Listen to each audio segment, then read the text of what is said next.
नमस्कार दोस्तों, स्वागत है आपका हमारे YouTube चैनल में। आज की इस वीडियो में हम श्रीमद् देवी भागवत पुराण की कथा अध्याय 14 का पाठ करेंगे। इस अध्याय में ब्रह्मा जी का गंगा जी को कमंडलू में लेकर स्वर्ग में आना तथा माता से मिले बिना गंगा के स्वर्ग लोक चले जाने पर क्रुद्ध मैना द्वारा उन्हें जल रूप होकर पुनः पृथ्वी लोक आने का शाप देना, स्वर्ग लोक में देवी गंगा से भगवान शंकर का विवाह होना आदि बातें हैं। तो आइए पाठ शुरू करते हैं। श्री महादेव जी बोले, महामुने, तब ब्रह्मादि गिरिराज की अनुमति से गंगा जी को अपने कमंडलू में लेकर शीघ्र ही स्वर्ग लोक आ गए। इधर मैना जब गिरिराज के पास आई तब बेटी को वहां न देखकर गिरिश्रेष्ठ हिमालय से कहने लगी। मेनका बोली, राजन प्रभु, मेरी प्राण प्यारी पुत्री गंगा कहाँ गई? वह तो आपकी गोद में बैठी थी, उसे कौन ले गया? प्रभु मुझे बताइए। श्री महादेव जी बोले, तब गिरिराज हिमालय ने आंसू भरी आंखों से मैना को देखा, ब्रह्मा जी की याचना तथा गंगा के स्वर्ग जाने की बात बता दी। मुनिश्रेष्ठ, ऐसा सुनकर गंगा के विरोध से दुखी गिरिराज पत्नी मैना अनेक प्रकार से रुदन करने लगे। ज्ञानियों में श्रेष्ठ गिरिराज ने मैना को संतावना दी और उन्हें सारी बात भी बताई जो गंगा ने स्वयं उनसे कही थी। अपनी माँ से बिना कोई बात किए ही स्वर्ग चले जाने के कारण गिरिराज पत्नी मैना ने अपनी प्राण प्रिय पुत्री को गंगा को कुपोषित होकर इस प्रकार शाप दे दिया। मुझ माता से बिना बात किए तुम स्वर्ग चली गई, इसलिए तुम्हें जल रूप में पुनः पृथ्वी लोक में आना होगा।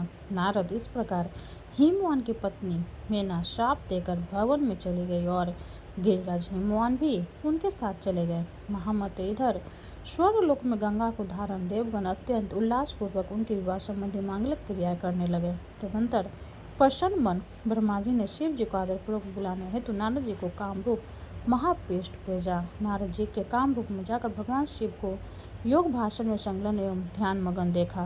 इंद्रियों की वृत्तियों को समेटकर योग की गहन साधना में लीन मध्यम काल के सहस्त्रों सूर्यों के समान तेजस्वी और चंद्रमा के समान प्रकाशित नेत्र वाले भगवान शिव को देखकर नारद जी वहीं खड़े रहे और सदा शिव के ध्यान को भंग करने के भय से विचार करने लगे कि यदि देवी सती के हिमालय के घर में जन्म की बात इनसे कहूँ तो इनका ध्यान भंग हो जाएगा, यदि कुछ ना कहूँ तो मुझे प्रतिज्ञा भंग का पाप लगेगा। यह भी तो हो सकता है कि देवी सती के पुनर्जन्म की बात सुनकर भगवान शिव परम संतुष्ट होकर मुझ पर प्रसन्न हो जाए। यह सब सुनकर धीरे धीरे नारद जी भगवान शंकर के सामने पहुंचे और योग में लीन सदाशिव से बोले। नारद जी बोले, जगत गुरु महादेव, आपको नमस्कार करता हूँ, आप मुझ पर प्रसन्न हो। मैं आपके पास से आपके लिए सती को लाने हेतु गया था। प्रभु, आपकी प्रिय सती पुनः आपको पति रूप में पाने की इच्छा से जन्म ले चुकी है, उन्हें प्राप्त करने हेतु मेरे साथ चलिए। अब योग चिंतन छोड़िए। श्री महादेव जी बोले। नारद जी की बातें सुनकर भगवान शंकर उसी समय ध्यान छोड़कर वह मेरी सती कहाँ है ऐसा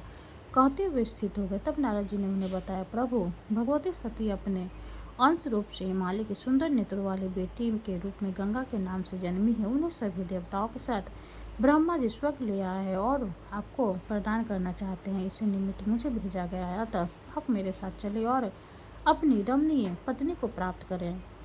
तब तक ब्रह्मा जी अपने कमंडलों में स्थित पर प्रकृति के अंश से उत्पन्न तीनों लोगों को पवित्र करके सुंदर रूप वाले उन शिव प्रिय की देखभाल करते रहे। महामते, तब शिव जी उन्हें लेकर प्रसन्न चित्त से अपने प्रथम गणों के साथ कैलाश पर्वत पर चले गए। जो जगदम्बा ब्रह्मा के कमंडलों में रही थी वही भगवान शिव को प्राप्त करने के बाद जल रूप में अवतीर्ण होकर पृथ्वी लोक में मायापुर आई। नारद स्वर्ग से ब्रह्म नदी ने पृथ्वी लोक में आकर सगर पुत्रों का उद्धार किया और जल निधि सागर में मिलकर वे पाताल लोक तक प्राणियों का कल्याण करती रहती है। मुने, इस प्रकार सती ने अंश रूप से हिमालय की पुत्री होकर भगवान शंकर को पति रूप में पुनः प्राप्त किया। मुनिवर, भगवती सती ने ही अपने दूसरे रूप पूर्वावतार में पार्वती रूप से जन्म लेकर भगवान शंकर को पति रूप से प्राप्त किया।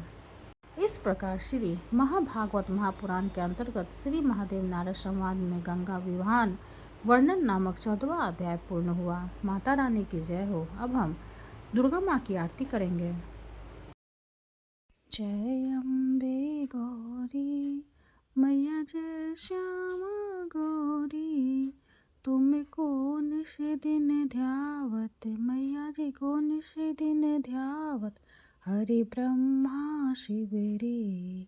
ओम जय अम्बे गौरी, मांगे सिंदूर विराजत, टीको मृग मद को मैया टीको मृग को, उज्ज्वल से दो नैना, उज्ज्वल से दो नैना, चंद्र बदननी को।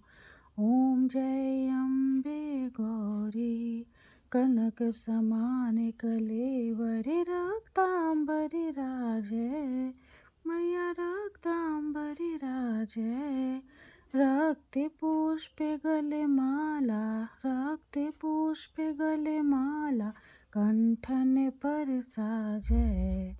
ओम जय अम्बे गौरी, के हरिवाहन राजत, खरग खपर धारी, मैया खरग खपर धारी। सुर नर मुनि जन सेवत, सुर नर मुनि जन सेवत, तिनके दुख हारी। ओम जय अम्बे गौरी, कानन कुंडल शोभित, नासाग्रे मोती, मैया नासाग्रे मोती। कोटिक चांद्र दिवाकर, कोटिक चांद्र दिवाकर, राजत सम ज्योति। ओम जय अम्बे गौरी, शुंभिन शुंभ बिदारे, महिषासुर घाती, मैया महिषासुर घाती। धूम्र विलोचन नैना, मधुर विलोचन नैना, निशिदिन मदिमाती। ओम जय अम्बे गौरी, चंड मुंड संहारे, शोणित बीज हरे, मैया शोणित बीज हरे। मधु कैटभ दो मारे, मधु कैटभ दो मारे, सुर भयहीन करे।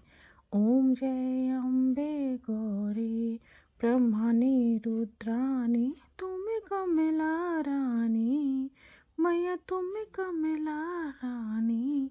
आगम निगम बखानी, आगम निगम बखानी, तुम शिव पटरानी।